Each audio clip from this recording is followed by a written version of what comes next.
I'd like to do a little bit of audience participation, so this is more than just a rote listing of why a certain someone deserves to be recognized here tonight.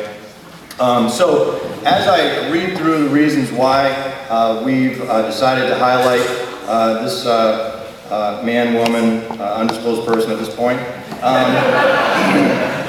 as I run through this list of things that this person has done for the organization, some of you will have been directly touched by it. Some of you might have just be aware of it peripherally. But if you're, the point is that I'm not just making this up. This is all true, and it has this person has directly affected many of us here in the room. So if you could help me verify that, take note when I read something that connects with you, and at the end we have a little cheer to indulge in so that we can declare that it's all true and not just Edric making things up. So to start with, DAYS requires a lot of support, by the way. It doesn't have a full-time paid executive director. Nancy, is there a big contract that pays you high dollars to yeah. That's the answer right there. It's not a big budget organization. This organization depends on love and support and volunteerism and a great deal of intellectual capital from folks throughout the city to support it, some of whom are not here. But as I go through this list, it'll give you a sense of the web of connections that this person brings to bear for us and for this organization. First, the person connected us with the Long Beach Immigrant Rights Coalition. The neighborhood here has changed over the years. There's different families, there's different ways of connecting, and through the existing community groups that are out there, this is one way to even find new children and support these families. So the Long Beach Immigrant Rights Coalition is one such group.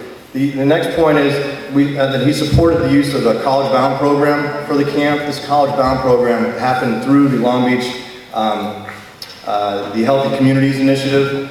And the next thing that this person did was that he had scholarships. Oh, I just said he. There you go. That's a critical clue.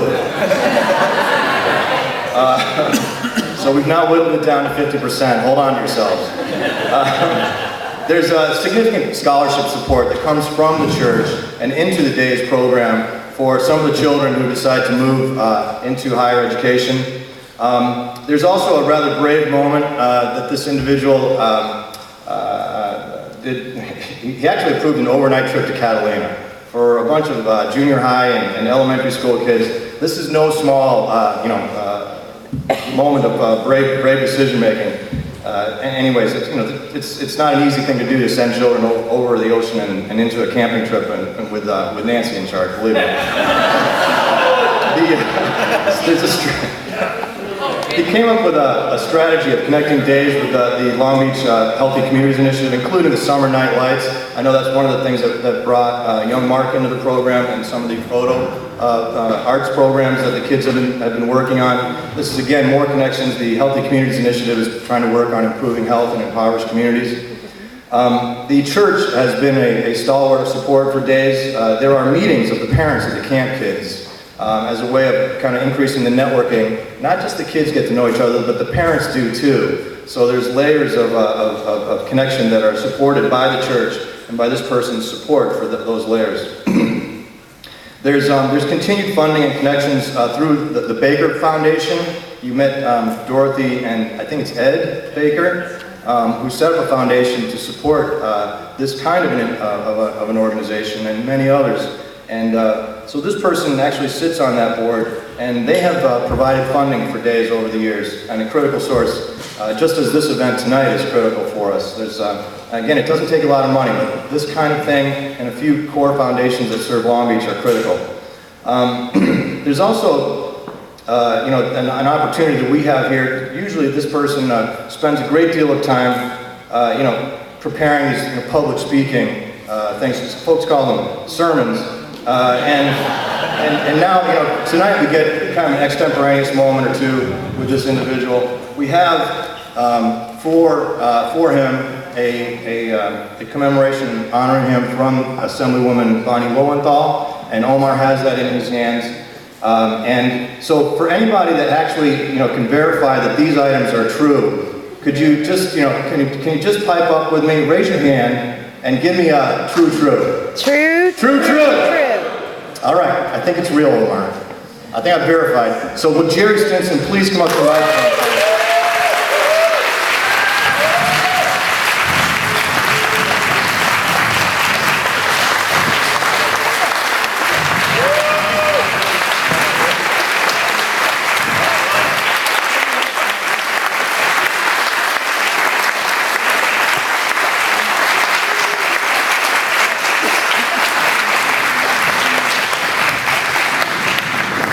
Jerry, take your proclamation out. Do what? Take it out. So are we supposed to hold it or something? There we go. That's great. Support here. That's great. Okay. This is an absolute surprise. As many of you know, I'm completing 40 years of ministry at the end of this year and retiring. And I've got to say, the Days program is probably the most important thing that's happened at this church during my 12 years here. It happened long before I got here, but if there's one thing I'm proud of is to be affiliated with this program and watch what it's done. To see the kids, to see the mothers. Nancy's everywhere all the time. And this program has changed lives, and that's really what the church is about, and I'm just honored that I can be part of this, and this is great. Thank you. All right.